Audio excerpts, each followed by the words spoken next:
والتعلم كما نوى أهلنا وآباؤنا وأجدادنا الصالحون وكما نوى أولياء هذه الولاية وكما نوى صاحبهم هذا الكتاب Imam Abu Hamid bin Muhammad bin Muhammad al-Ghazali al-Tusi وكما نوى صاحب هذا الشرح مرق العبودية Syekh Muhammad Tawib bin Umar al-Jawi al-Badani وكما نوى صاحب هذا المعهد بهي عبد الهادي وكما نوى شيخنا الشاشي وكما نوى شيخنا بهي محمد مسعود عبد المغني وكما نوى شيخنا محمد الراشدي في حين شفاء المرضى وطلب الحراسة وطلب السلامة الله يدخل نياتنا في نياتهم وأعمالنا في أعمالهم وتعليمنا في تعليمهم وتعلمنا في تعلمهم وأن الله يرزقنا الفتوح والمنوح والرسوخ وصلاح الجسد والروح والرسوخ وأن الله يرزقنا العلم والعمل ويحفظنا من الزي والزلل وأن الله يغفر لنا ذنوبنا ويستر عيوبنا ويذهب عنا غيظ قلوبنا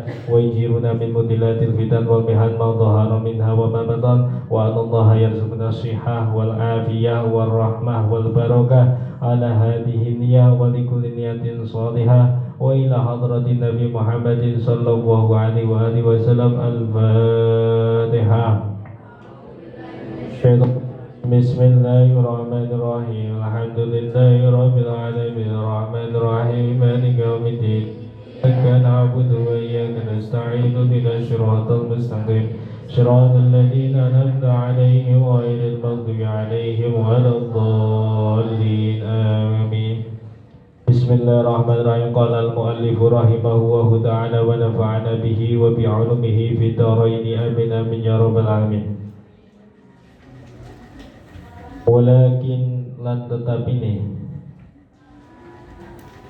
yang bagi prayoga laka maring sira apa sing diprayoga anta'lama yen to weruh sapa sira qabla kulli syai'in ing dalem sadurunge saben-saben suci waro-waro annal hidayata ing temen setuhune pituduh allati ya utawi hidayah atau pituduh iku samratul ilmi buai ilmu laha iku tetep kaduwe hidayah bidayatun utawi kawitane ya. Permulaannya wa nihayatun lan tutuke.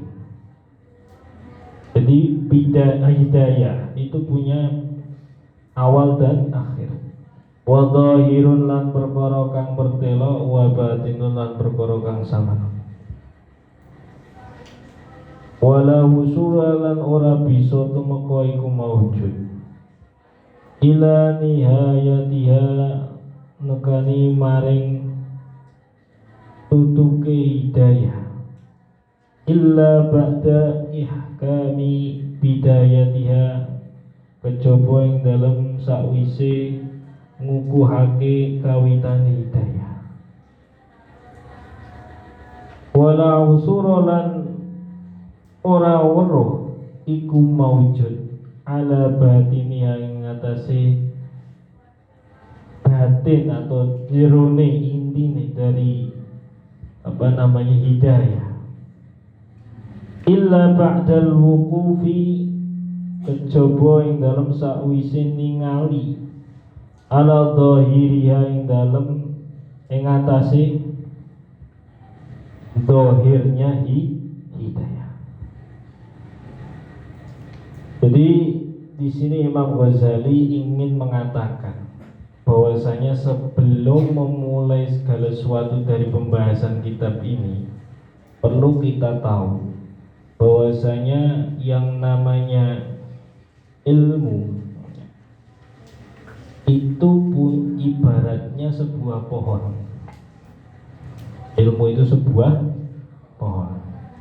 Dan pohon itu buahnya dianalogikan dengan ibadah atau hidayah itu tadi.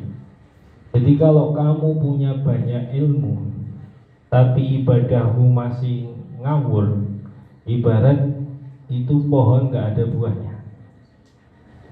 Dalam kitab yang lain Imam Ghazali di dalam kitabnya Ayyuhal Waladu itu menganalogikan seorang yang punya ilmu banyak tetapi dia tidak mau mengamalkannya, ibarat dia itu seorang pengembara yang berada di tengah gurun pasir. Dia ada pengembara tengah gurun pasir, kamu bayangin kayak di film-film itu, jadi jalan kaki atau pakai kuda lah, pengembara di tengah gurun pasir. Dia membawa bekal persenjataan sangat lengkap, bawa panah, bawa tombak, bawa golok. Kalau Arab nggak ada golok, ada yang pedang, bawa pedang. Terus tiba-tiba si orang ini ketemu singa. Jangan kira singa itu hanya ada di Jawa, di Arab juga ada singa. Justru singanya lebih gede. Dulu itu kalau pasukan Romawi itu punya hobi itu main apa namanya di kayak bangunan Koloseum di Roma itu loh. Di amphitheaternya itu mereka apa bahasanya gladiator. Ya. Di gladiator dulu di Tunisia itu banyak bangunan gladiator bekas peradaban dari Romawi. Jadi kayak lapangan sepak bola tengah-tengahnya bolong. Kuwi diisi singa. Kowe kalah gelut, ceblong kayak ngono dipangan. Singa memang banyak di apa namanya Timur Tengah ya. Di gurun pasir itu ada singa. Di seorang pengembara itu dengan modal persenjataan banyak, tiba-tiba dia ketemu singa. Nah, disinilah mainnya analogi dari Imam Ghazali. Kalau orang berilmu tetapi tidak mengamalkan ilmu, ibaratnya seorang pengembara yang punya banyak senjata, terus ketemu singa gede. Singanya itu nggak dilawan dengan senjatanya. Kira-kira dipangan sama orang? Dipangan. Kamu ketemu singa, nggak kamu melakukan defensi, perlawanan diri, kira-kira singa itu nyerang duluan atau enggak? Nyerang duluan, karena bagi dia itu nggak boleh ada makhluk lain gitu. Dan tetapi kalau kamu ibaratnya orang yang berilmu, itu kamu punya senjata itu kamu pakai. Kamu ayunkan panah, pedang, tombak dan lain sebagainya. Maka dari itu nek kowe duwe ilmu akeh, tetapi enggak dipakai, enggak dipraktekkan, itu ibarat seorang pengembara yang ketemu singa, nggawa senjata tapi enggak bisa makainya atau enggak mau pakai. Tapi kalau kamu punya ilmu, kalau kamu mau praktek, mau mengamalkan ilmumu, maka itu seperti seorang pengembara yang mau menggunakan senjatanya untuk menghadapi singa di tengah gurun pasir. Itu. Jadi kalau kamu ngaji, kamu belajar, ya, tambah ilmu, tambah wawasan, jangan cuma jadi wawasan. Karena buah dari ilmu adalah ibadah. Itu oleh karena itu kalau kamu orientasinya itu ibadah, ya jadikan ilmu itu menjadi sarana untuk mendekatkan diri kita kepada Allah Subhanahu wa ta'ala. Itu. Di dalam kitab Maraqil Ubudiyah, syarah dari Hidayatul Hidayah, dikatakan wa illa kana ilmuka haba'an mansura. Ketika kamu ibadah tidak pakai ilmu, itu ibaratnya kamu ibadahnya itu percuma.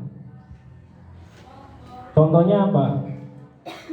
Contohnya dulu saya di Indonesia itu sering lihat peristiwa aneh. Jadi orang apa namanya mengusap muzah.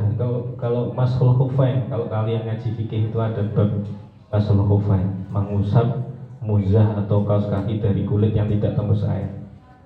Nah, kalau kamu nggak ngaji, kamu nganggapnya itu seperti kaos kaki biasa. Wah, aku loro ya, males wudu. Kalau kita sebagai orang yang mukim kan satu hari satu malam maksimal boleh mengusap muzah atau khuf itu dalam mazhab Syafi'i.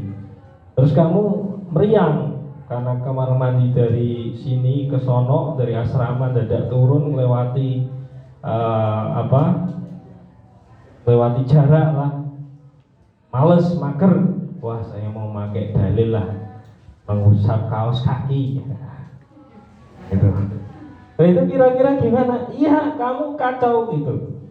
Itu artinya apa? Bahwasanya ilmu ibadah itu harus pakai ilmu. Terus, oh iya saya pengen sholat misalnya qobliyah maghrib karena saya pengen deket sama Allah, saya banyakin sholatnya. Atau mungkin subuh 2 rakaat, ya saya pengen tambah deket sama Allah, rakaatnya tak tambah ya lah jadi 5. Nah, bisa. Itu nggak bisa. Inilah pentingnya ilmu. Maka dari itu ngaji itu pentingnya di sini. Banyak sekali praktek-praktek di masyarakat yang tidak pakai ilmu, akhirnya apa? Ngarang dan ngawur. Contoh, kemarin saya itu ngaji di rumah Jalalain. Itu ada pertanyaan. Hukum orang yang bunuh diri itu kafir atau muslim? Saya bisa jawab nggak? Orang bunuh diri, orang muslim. Misalkan mahasiswi putus ditinggal pacare, skripsinya ditolak judulnya, akhirnya mumet loncat dari lantai 6 bangunan kampusnya, tiba mati. Itu kira-kira hukumnya gimana? Dia tetap muslim atau kafir? Hah? Kenapa kok muslim? Kenapa? Tetap muslim berarti. Nah, ya memang tetap muslim. Karena apa? Karena dulu itu ada cerita. Ini diambil dari Syarah Nawawi Alal Muslim. Ya hadis Sahih Muslim itu ada cerita dulu sahabat Nabi yang dia itu sesepuh dari salah satu suku. Terus kemudian dia derek ke Nabi hijrah ke Madinah, suku-sukunya itu juga ikut. Nah, salah satu dari pengikut sukunya itu ceritanya itu dia sakit. Karena jengkel, sakitnya apa entah budiken entah apa, pokoknya berkaitan dengan tangan lah. Karena orang mari-mari wis bosan lah jelek. Akhirnya tangannya itu dia sakiti, dipotong. Nah, sakit potong, trak sampai keluar darah banyak, banjir, entah kena nantinya entah apa, akhirnya singkat cerita mati. Nah, besoknya si kepala suku ini, saya lupa namanya siapa, itu mimpi ketemu dengan orang itu yang mati bunuh diri. Terus ditanya, kamu gimana Allah memperlakukan kamu? Allah memperlakukan saya, alhamdulillah Allah mengampuni saya, ini semua badan saya utuh. Tapi kenapa kamu tutupi tanganmu? Tangan saya tidak bisa diperbaiki karena sebab perlakuan saya. Dari sini Imam Nawawi mengatakan dalil bahwasanya orang yang bunuh diri itu hukumnya dikembalikan ala masyiatillah, dikembalikan kepada kehendaknya Allah. Mau dihukumi seperti apa? Selagi dia belum kufur, maka hukumnya tetap muslim. Jadi orang yang bunuh diri bisa ditahlil, ya bisa. Bisa disolati, ya bisa. Jangan sampai salah kaprah. Ini pentingnya di sini.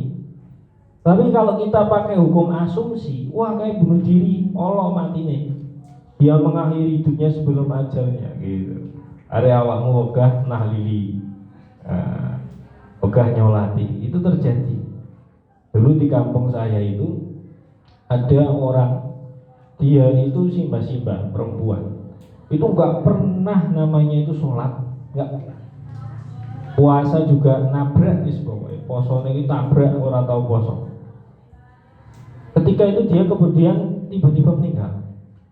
Orang kampung, tradisi di kampung saya itu, kalau malamnya tahlilan, paginya itu biasanya orang-orang bareng-bareng ziarah ke makamnya sampai 7 hari. Di ngaji pada subuh itu di tradisi di kampung saya. Nah, ceritanya karena orang-orang kampung itu dilalah ada ustadznya ini memproklamirkan bahwasanya iki jenazah iki ora usah di ngajini, percuma ora bakal tekan gitu. Dulu waktu kecil saya menganggap peristiwa ini benar, tapi setelah saya ngaji, saya baca beberapa literatur, ternyata hal semacam ini tuh keliru, salah kaprah. Kenapa? Karena dia tidak secara terus terang mengutarakan kekufurannya. Mungkin dia tidak sholat itu bukan karena menentang perintah Allah, karena males. Beda soalnya. Kamu nggak sholat karena males, sama kamu nggak sholat karena nggak percaya perintahnya Allah.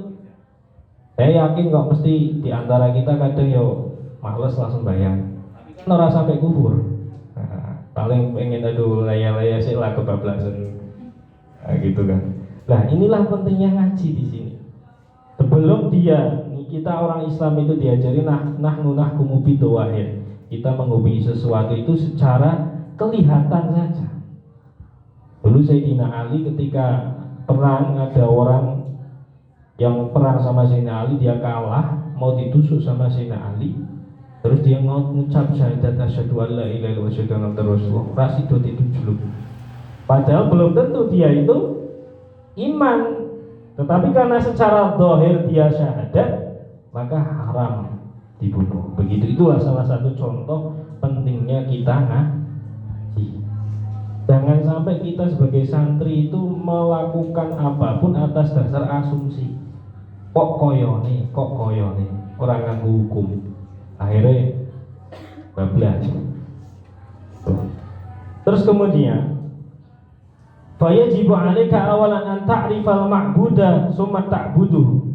Kamu harus mengenal Allah sebelum menyembah Allah. Bagaimana kamu mau menyembah zat yang tidak kamu tahu sifatnya, tidak kamu tahu nama-namanya, tidak kamu tahu zatnya? Bagaimana kamu menyembah Allah kalau kita nggak ngerti tauhid, sejatinya Allah itu bagaimana sifatnya, seperti apa gambaran kasih sayangnya, mana yang wajib, mana yang mustahil, mana yang jaiz, kita nggak tahu. Bahaya ini. Farubama ta'taqidu fihi wa fi sifatihi syai'an mimma yukhaliful haqqa, kata Imam Nawawi, kata Mbah Nawawi. Mungkin terkadang kalau kamu nggak belajar tauhid, keimananmu itu yukhaliful haqqa, apa nulayani kebenaran. Nulayani bahasa Indonesianya apa? Bertentangan dengan kebenaran. Maka dari itu pentingnya kita ngaji, ngerti ilmu sebelum melakukan sesuatu itu harus ngerti ilmu. Ketika kita beribadah tapi akidah kita keliru, ya sudah, ibadah kita habaan mansura, enggak diterima.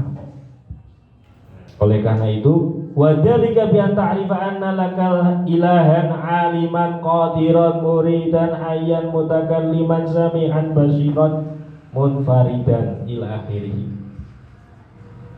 Oleh karena itu wajib bagi kita untuk mengetahui sifat-sifat Allah, asma-asmanya. Kalian pernah ngaji Aqidatul Awam atau belum? Yang belum ada yang pernah itu, makanya kemarin saya tawarkan mau ngaji Al-Jawahirul Kalamiyah atau mau ngaji ini. Katanya Mas Halid, teman-teman mintanya ini, ya sudah. Karena penting bagi saya ya untuk mengajarkan tauhid terlebih dahulu, karena apalagi kalian mahasiswa. Biasanya saya itu sering ketemu dengan teman-teman mahasiswa. Mereka itu punya pemahaman yang apa yo, kayak gini-gini nggak jelas gitu. Karena apa? Basicnya dia nggak kuat. Dia ujuk-ujuk ngomong tentang pluralisme, padahal hukum fikih ora paham. Hanya apa? Mengatakan bahwasanya sekarang itu nggak usah ada apa kayak jenenge wong mati ditinggal aidah. Nggak usah ada idah. Kenapa? Karena sekarang sudah ada mesin untuk mengetahui DNA-nya ini anaknya siapa. Jadi nggak perlu ada idah. Kita ini tanda kalau wong ini orang ngaji ini. Kenapa? Karena idah itu adalah ta'abudi. Hal yang Allah perintahkan secara spesifik itu nggak usah ditentang. Contoh, sholat misalnya 3 rakaat maghrib, awakmu pengen nambahin 4 atau pengen ngurangi loro, iya iso. Kenapa? Kalau orang kentut itu yang diusap mukanya bukan bokongnya misalnya, itu namanya ta'abudi. Ta'abudi itu hal yang dari Gusti Allah memang begitu, nggak usah ditentang gitu. Memang begitu. Dulu saya pernah dapat pertanyaan gitu, Pak, kenapa kalau kita kentut itu yang diusap itu muka sama tangan, Pak? Wudhu maksudnya, bukan pantat. Padahal yang mengeluarkan angin itu adalah pantat. Itu perkara ta'abudi, wis ora usah bantah gitu loh. Gitu. Ada lagi yang tanya, Pak, zaman sekarang itu sudah ada sabun sama deterjen. Kalau ada najis mengolado, itu boleh nggak salah satunya kita campur pakai rinso? Nggak usah pakai debu. Pernah ada pertanyaan gitu. Ya artinya apa? Ya inilah pentingnya ngaji di sini. Ya. Itu pentingnya ngaji. Kamu tahu juga bahwasanya Allah itu muttasifan bi sifatil kamal munazzahan anin nuqsani waz zawal. Allah Subhanahu wa taala itu disifati dengan sifat kesempurnaannya dan jauh dari sifat kekurangannya. Contohnya adalah ini nek bahasa akidah dawa. Ya intinya begitulah. Nanti kalau apa namanya pengen ngaji akidah, ya sesinya beda lagi. Terus kemudian di sini disampaikan bahwasanya Nabi Muhammad ketika kita ngaji, ngerti ilmunya dulu, kita mengenal Allah dan Rasulullah dulu sebelum ibadah. Karena apa penting? Kita jangan-jangan sudah sholat, sudah puasa sunnah, tetapi kita sama Kanjeng Nabi kadang punya pikiran-pikiran nakal. Misalnya saya pernah ketemu dengan mahasiswa, ngobrol teman lah, terus kemudian dia bilang, jangan-jangan Rasulullah itu ekspansi wilayah dakwanya sampai ke Madinah, menyurati apa namanya raja-raja yang lain itu adalah upaya politis yang dilakukan oleh Nabi untuk mendapatkan wilayah jajahan. Ini mahasiswa itu kalau kamu basic keimanannya adalah kurang, ya pondasi keimanannya itu rapuh, ya akan statement semacam ini. Itu maka dari itu saya sarankan kalau kamu ngajinya belum kuat, nggak usah membaca isu yang aneh-aneh. Takutnya apa? Kamu keblinger, kesurupan isu-isu yang aneh-aneh itu. Hari pulang ngomong sembahyang kira penting, penting ngetaruh pangeran. Nah, tuh. Terus kemudian di sini dijelaskan bahwasanya segala sesuatu itu ya secara syariat itu ada awal dan akhir. Anal hidayah ta'ai suluk ilallahi ta'ala allati ya samratul ilmi laha bidayah.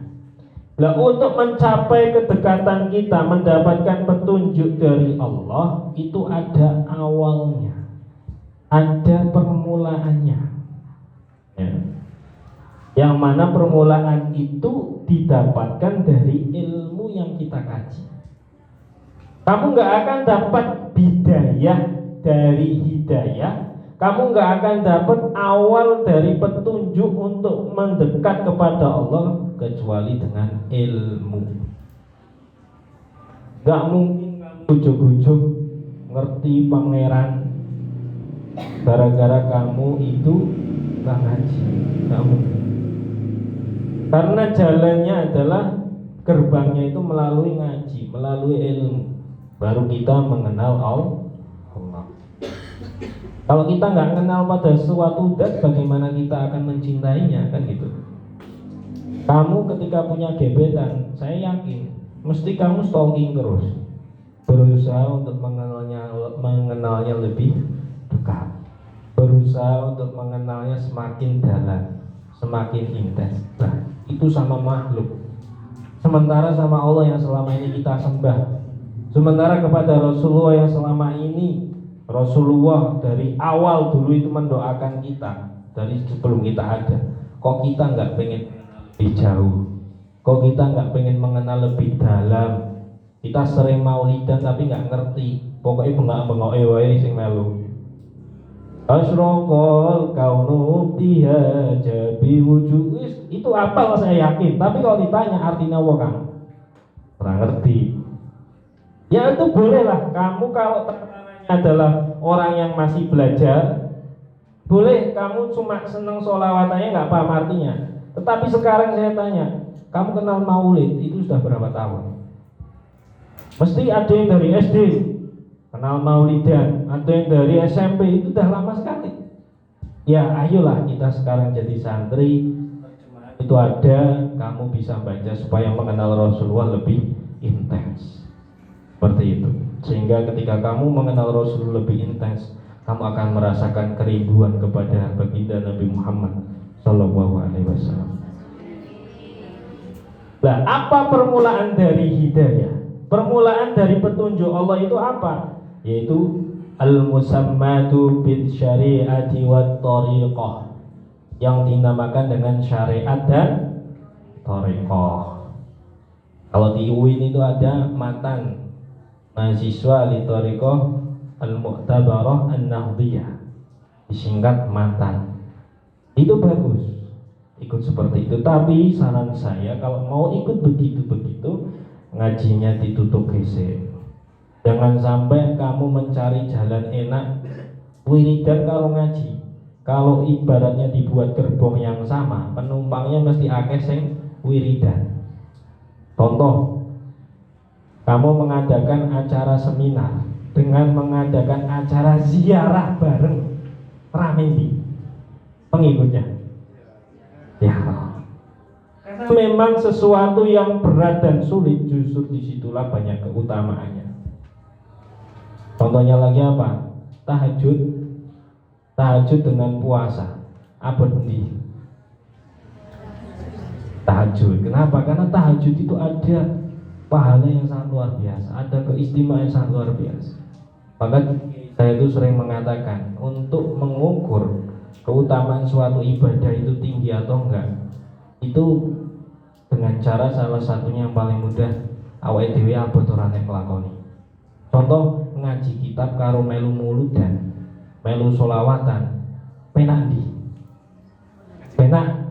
Mosok ngaji ta ora percaya aku. Ya, mesti banyak kok. Ya masih banyak muludan.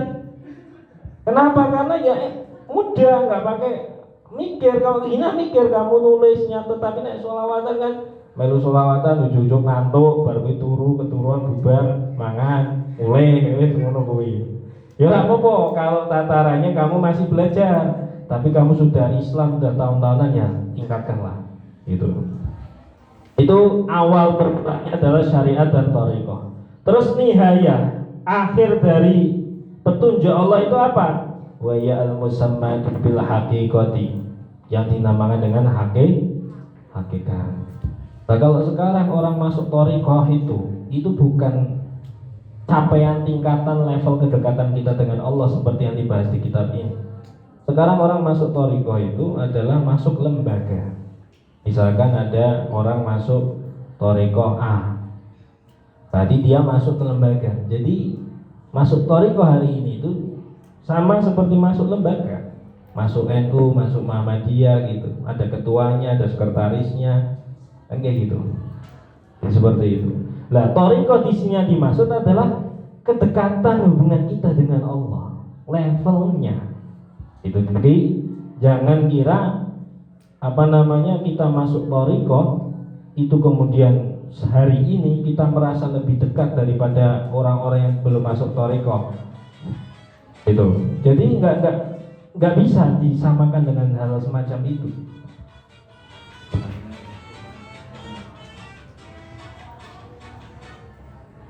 Ya, lanjut ya.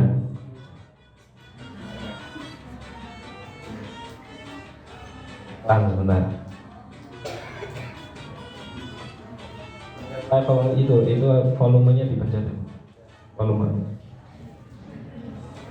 Dipencet aja volumenya.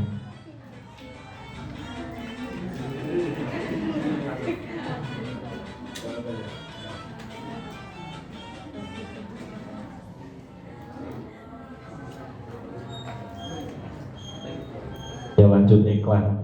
Biasa artis banyak yang ngaring.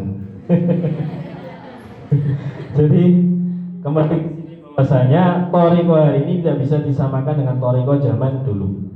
Bahkan dulu ketika saya ketemu dengan salah seorang mursyid thariqah di Meranggen, namanya Profesor Dr. Kiai Haji Abdul Hadi, itu keponakannya Mbah Muslih Merangge. Waktu itu saya sebelum ngobrol-ngobrol itu di tengah obrolan kami, beliau menyodorkan makalah dari Sidi Ali Al-Khawas. Sidi Ali Al-Khawas adalah seorang wali, guru dari para wali di Mesir, yang mana beliau itu tidak bisa membaca dan tidak bisa menulis, tapi jadi wali. Itu beda. Kalau bahas teori ini panjang nanti. Sudah panjang lah, intinya begitu. Jadi di dalam makalah itu dikatakan, kita sebagai orang awam itu nggak boleh masuk thariqah ketika pemahaman kita, syariat kita itu belum benar. Bahkan kita nggak boleh ikut baiat atau membaiati orang sebelum pemahaman ilmu agama kita itu baik. Itu bisa dibuka. Pernah saya jadikan status karena ada beberapa orang yang membahas tentang itu, hanya saya kutip dari kitab itu, saya jadikan status. Jadi kita masuk thariqah hari ini dengan zaman dulu, zamannya imam-imam masih hidup, itu beda. Sekarang itu sama dengan lembaga, tidak bisa dijadikan parameter untuk mengukur tingkat kedekatan seorang dengan Allah. Karena apa? Tingkat kedekatan seorang dengan Allah itu nggak ada yang tahu. Itu adalah urusan hak masing-masing orang. Nah, kembali ke pembahasan ini, yang namanya nihaya atau akhir dari petunjuk Allah itu namanya adalah hakikat. Lianna hakikata syai'in muntahahu, hakikat segala sesuatu itu adalah akhir dari sesuatu. Dan hakikat di sini adalah samratus syari'ati wat thariqah ma'an, buah dari pengamalan syariat dan thariqah secara bersama-sama. Jadi nggak bisa terpisahkan.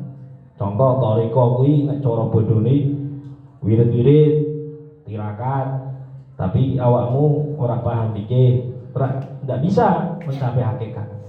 Sama halnya kamu ngaji, tapi ora tau wiridan, ngomongi wiridan bid'ah lah misalnya. Maka sama, kamu juga tidak bisa mencapai hakikat. Oleh karena itu kata Imam Malik, man tasawwafa wala yatafaqqah faqad tazandaqa, wa man tafaqqaha wala yatasawwaf faqad tafassaqa. Ketika dua-duanya jalan, faqad tahaqqaqa. Ketika dua-duanya bisa jalan berimbang, maka kita bisa mencapai hakikat itu. Tetapi kalau duanya ini nggak imbang, pincang, nggak akan kita dapatkan itu. Nek kok kowe wirid jenenge zidike carane saiki kowe dadi wong klenik lah.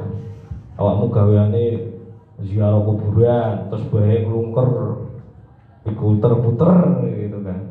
Terus kemudian kalau malam amalane akeh tapi ora tau sinau. Nah, itu akhirnya dadi ahli klenik. Sama, kamu sinau terus tapi karo wiridan ora seneng. Karo amalan-amalan ritual-ritual batiniah itu kamu nggak suka, nggak mau menjalankan. Ya sama, kamu jadi orang fasik. Orang fasik ini contohnya ini, cara fikih. Orang sholat itu auratnya dari pusar sampai lutut. Nek kowe dadi wong fasik, awakmu sholat nganggo katok poket, terus atasmu nggak pakai baju. Secara fikih gimana sah, tapi sembrono kamu.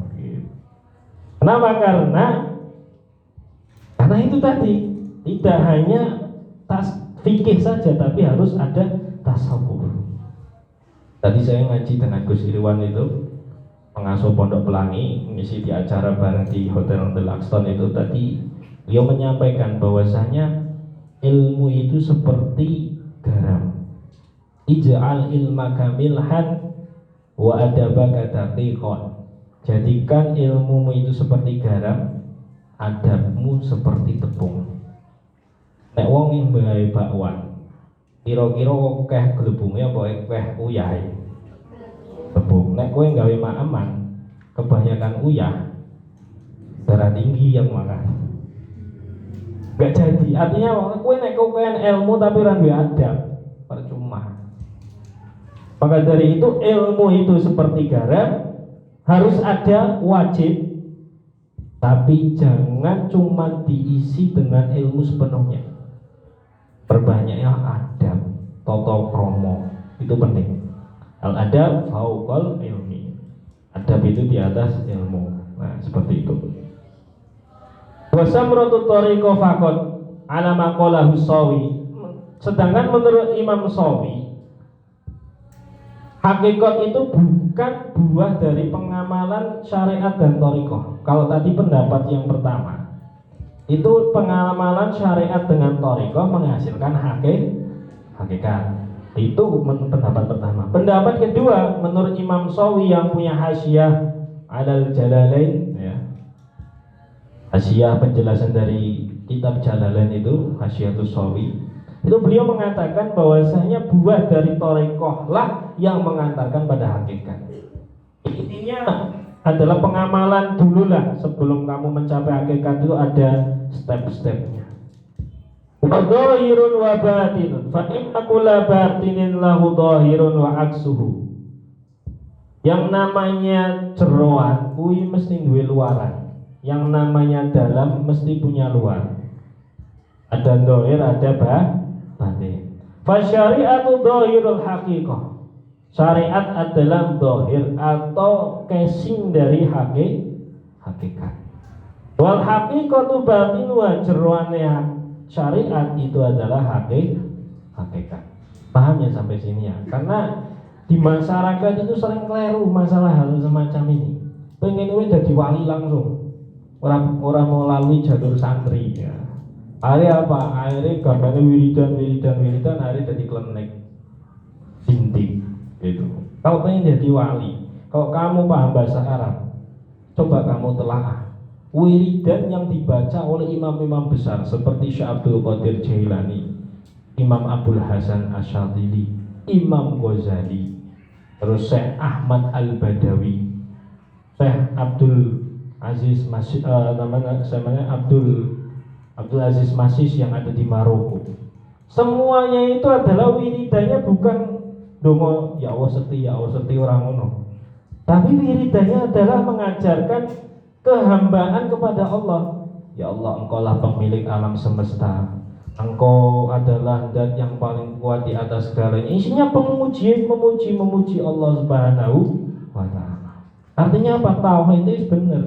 Karena tauhid itu benar, diangkatlah jadi kecuali memang di al-hikam ada jalur eksklusif yang dikatakan bahwasanya ketika Allah ingin memperlihatkan kemakrifatannya sedangkan amalmu itu masih sedikit, gak usah kamu risau.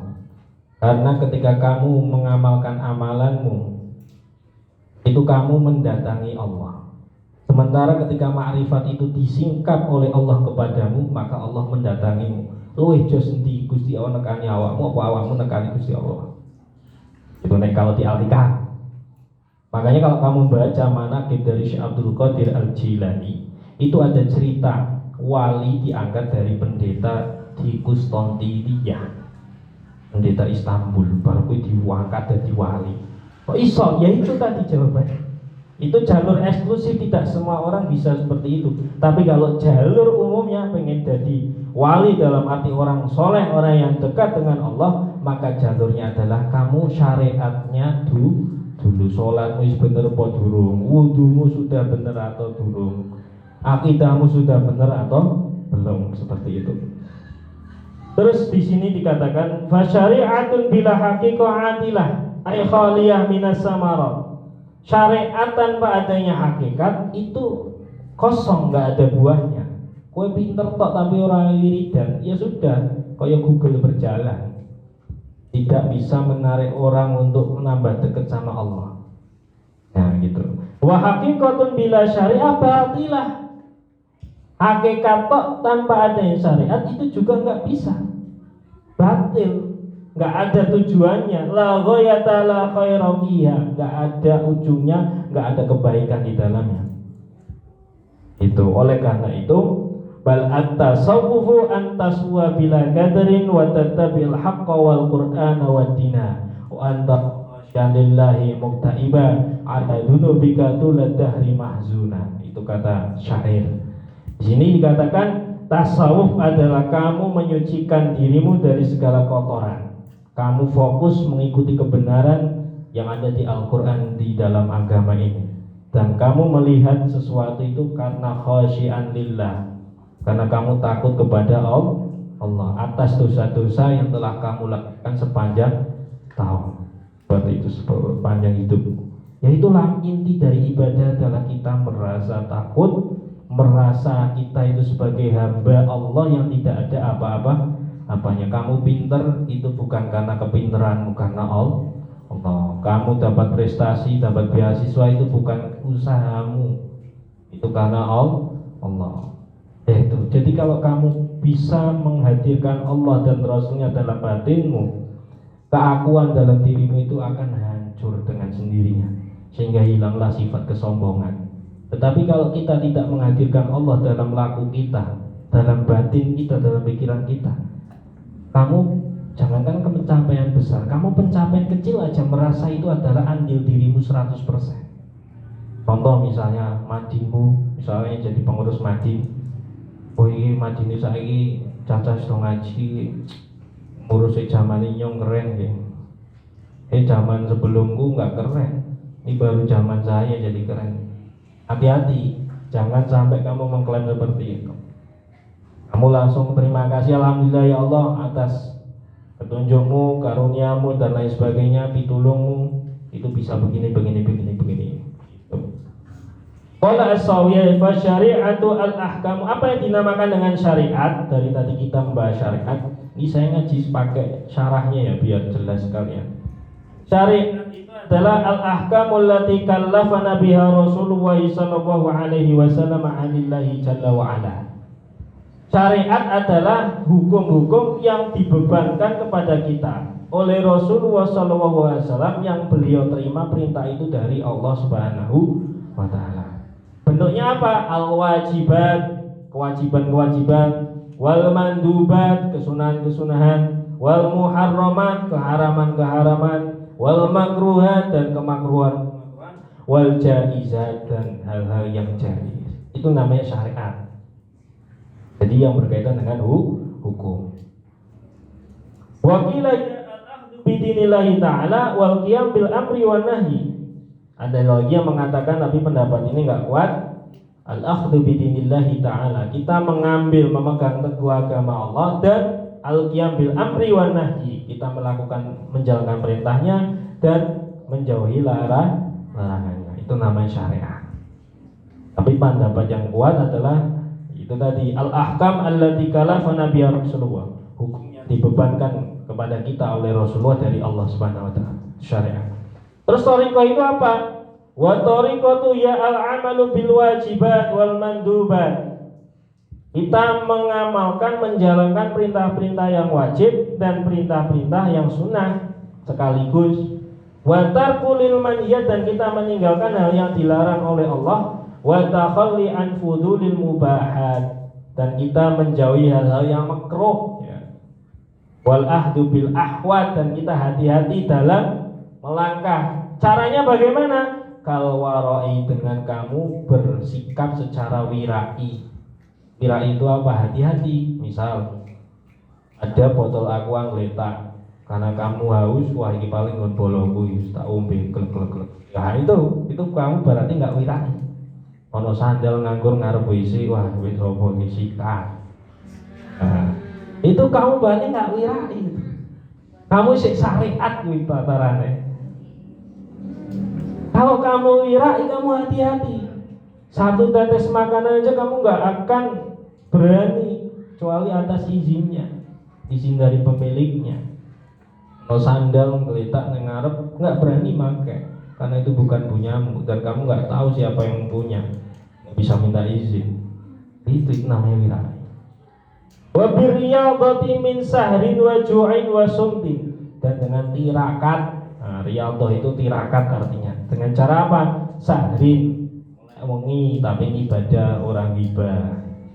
Kalau ngomongin tapi gibah ya namanya nggak saharul layali, itu namanya ghibatul layali ya.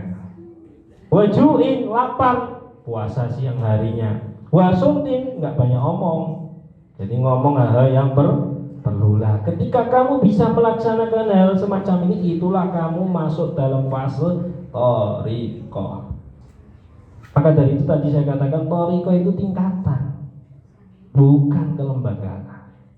Kalau lembagaan banyak sekarang, kalau tingkatan susah. Kadang ada orang sudah thariqah tapi perilakunya nggak hati-hati, kalau ngomong serampangan, nyakitin orang. Itu berarti dia masuk thariqah itu ya secara lembaga saja.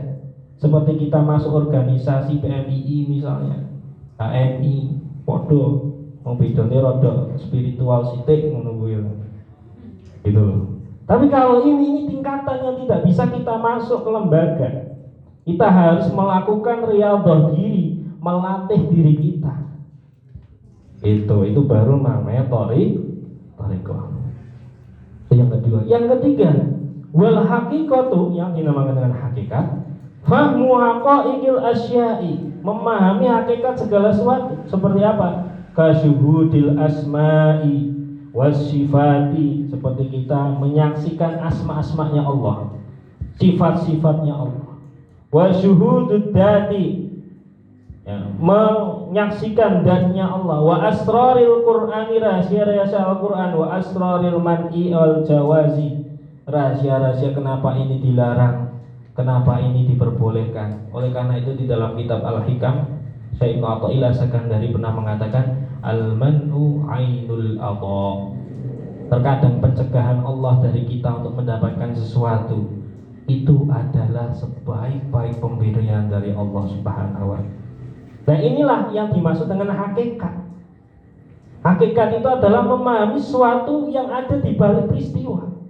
Misal dompetmu hilang, nek kowe wong syariat, kowe mesti sambat, ya Allah, dompetku hilang, biar aku sesuk mangan. Tapi kalau kamu sudah mencapai tingkatan thariqah dan mendekati hakikat, kamu tenang saja, santai. Dompetku hilang wis takdir, tapi jangan bablas. Ora sinau, santai, jatah lulus aku. Itu namanya kamu mempolitisasi tingkatan makrifat ini ya. Janganlah. Maksudnya adalah kamu ketika pengen usaha apapun ya lakukan usaha maksimal, tapi soal hasil itu dari Allah. Itu namanya dari kita memahami hakikat itu. Wal ulum al-ghaibiyah allati la tuktasabu min muallimin, dan ilmu-ilmu yang tidak kalian dapatkan langsung dari guru, atau yang sering diistilahkan dengan al-ulum al-laduniyah atau ilmu laduni. Jadi ilmu yang kamu pahami tanpa adanya seorang guru, itu biasanya hadir dalam perenungan-perenungan. Kamu merenungi alam semesta, kamu merenungi orang-orang yang ada di sekitarmu, kamu merenungi jalanan di kota, kamu lihat karo ngopi ngono kuwi ya. Tapi jangan bikin status galau. Lihatin orang-orang habis itu bikin status galau. Ini status tauhid ngono kuwi lho. Ya Allah, luar biasa, alangkah indah ciptaanmu semua. Betapa engkau adalah sebaik-baik pemberi rizki. Banyak kafe di sini, tapi semuanya rame. Nah, misalnya gitu. Itu. Jadi bikin status yang membuat kita itu semakin ingat karo pangeran gitu. Wa inna ma tuhamu anillah kama qala ta'ala an tattaqullaha yaj'al lakum qanan ay fahman fi qulubihim ta'khudunahu an rabbikum min ghairi mu'annim.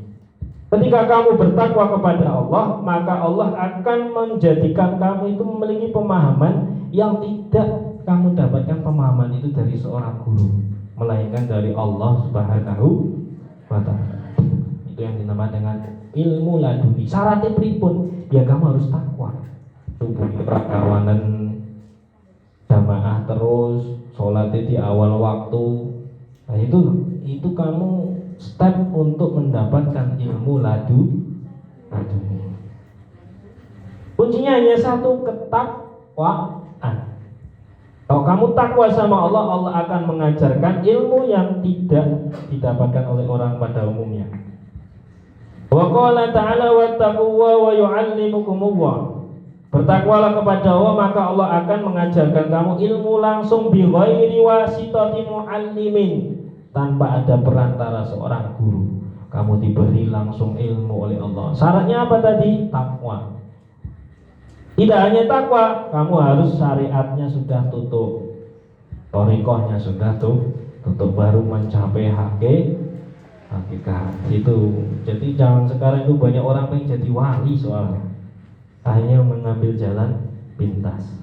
Nah, di sini dikatakan ada makalah dari Imam Malik, man amila bima alima warasallahu ilmu ma lam ya'lam. Barang siapa yang mengamalkan sesuatu yang dia tahu, maka Allah akan memberikan ilmu yang tidak dia dapatkan dari seorang manapun. Artinya adalah ketika kamu mengamalkan, kamu praktek dari sebuah wawasan atau pengetahuanmu, maka Allah akan menambah wawasan. Fa'afada bihadil kalimat asyari'atu wa tariqatu wal haqiqatu. Fa'asyara biqaulihi ilmun ila syari'ah. Di sini ada indikasi atau implikasi pemahaman bahwasanya syariat itu adalah ilmu. Kamu mengamalkan ilmu, ya, maka Allah akan berikan ilmu kepada kamu tanpa perantara. Wa biqauli amalun ila thariqah. Pengamalan itu thariqah. Pengetahuan itu adalah syariat. Jadi kalau kamu ngaji seperti ini dapat kognisi, pengetahuan, pemahaman, maka itu adalah syariat jika kamu berhenti di situ. Tapi kalau kamu mengamalkan, oh iya saya harus takwa, terus kemudian nanti malam mulai menjalankan ketakwaan dengan cara besok Kemis saya mau puasa lah. Artinya berarti kamu naik satu tingkat. Jadi thariqah karena mengamalkan. Wa biqali warasallahu ilmu ma lam ya'lam ilal haqiqah. Terus ucapan Imam Malik bahwasanya Allah akan memberikan ilmu yang tidak dia tahu, itu diisyaratkan kepada hakikat. Maka dari itu kalau kamu takwa, kamu mengamalkan ilmumu, maka Allah akan menambahi ilmu. Jadi takwa itu nggak rugi, karena itu adalah hakikat awal penciptaan kita kepada dari Allah Subhanahu wa taala. Di dalam kitab Kimia Sa'adah. Kimia Sa'adah itu kitabnya Imam Ghazali juga. Itu diceritakan bahwasanya para nabi, para wali, semuanya yang diciptakan di bumi ini, dulu manusia itu hatinya itu bening sebening kaca, sehingga dia itu bisa melihat hakikat Allah Subhanahu wa taala langsung. Terus kenapa kita itu sekarang semakin jauh dari Allah, nggak bisa merasakan kehadiran Allah? Karena kita terlalu banyak dosa. Kadang kita suudzon sama orang, kadang kita suudzon karo pangeran. Oh Gusti Allah adil kadang karo aku, kancaku ki pinter enak, nilainya apik, terus kok aku sinau sik bodoh ae misalnya. Ya hal-hal gitu itu secara tidak langsung kita sambat kepada Allah. Ya itu yang membuat hati kita semakin tertutupi dari namanya hidayah. Semakin kamu begitu ya hatimu semakin gelap. Hanya kamu nggak bisa melihat hakikatnya Allah Subhanahu wa taala. Itu teorinya begitu. Dan ketika kamu bisa mempraktikkan itu, kamu menghilangkan sifat-sifat penyakit-penyakit hati, sifat-sifat madmumah, maka rasakan saja. Kamu nanti tiba-tiba ketika ibadah bisa nangis sendiri. Tapi kalau kamu selama ini ibadah, sholat wae masih kesusu, buku, sujud, buku, bismillahirrahmanirrahim, dolin amin, suratnya milih al-ikhlas, kulhu, cepet. Ya gimana kamu mau mendapatkan hidayah? Sholat saja kamu belum ikhlas, belum khusyuk, belum merasakan bahwasanya sholat adalah hubunganmu, silahmu, perantaramu sedang berkomunikasi kepada Allah Subhanahu wa taala. Langsung komunikasi sama pangeran kok ora betah. Kamu komunikasi sama yangmu jam-jaman ya gitu. Masa sama Allah enggak betah gitu. Masa sholat 5 menit tuh wis di-korting dengan cara bacaane pendek-pendek, sunah-sunah rasa dilakoni gitu. Nah, itu kita instruksi diri kita lah. Kalau kita pengen mendekat sama Allah, ya perbaiki dulu sholatnya. Sholat kita rasakan dengan kenikmatan yang luar biasa, wudhu kita rasakan dengan kenikmatan yang luar biasa. Setiap basuhan muka, tangan, kepala, telinga, sehingga kamu ibadah itu enggak gerusa-gerusu. Kita selama ini ibadah itu sebagai rutinitas saja, formalitas. Hanya apa? Enggak masuk ke hati. Mari kita masih enteng menjalankan hal keharaman yang dilarang oleh Allah. Bahkan makruh sering kita tabrak. Oh, kuwi makruh urung sampai haram ya. Itu ini naudzubillah min dzalik. Ini kita ngaji kayak gini tuh guys, aku ya wedi jan ngene iki. Ya. Karena hal semacam itu nyemes kita secara batin gitu. Terus kemudian di sini kata wala wusula laka ayyusali ila nihayatiha ay al ibadah ila ba'da ihkami hidayatiha.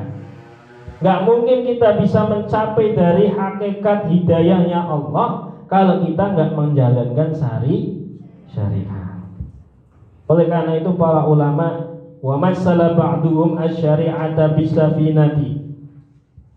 Sebagian ulama menganalogikan syariat itu dengan perahu, dengan kapal. Wa tariqatu bil bahri, sementara tariqah itu adalah laut. Wal haqiqatu bil lu'lu'i, hakikat itu dengan mutiara. Wala yatahassalu al-lu'lu'u illa minal bahri, maka tidak akan bisa didapatkan mutiara kecuali dia berada di dasar laut. Wala yutasawwalu ila lujjatil bahri illa bisafinati, dan kamu tidak akan bisa mencapai ke tengah laut kecuali dengan perahu. Wa tariqatu, mana itu? Wa masala ba'duhum hadi as-salasata bin narajil. Itu analogi yang pertama, analogi kapal. Makanya kalau kita tahu di Imam Syafi'i, di atas makam Imam Syafi'i itu ada kubah bentuknya kayak kapal cilik, safina. Karena Imam Syafi'i terkenal yaitu sebagai perahu untuk menyelami lautan ilmu.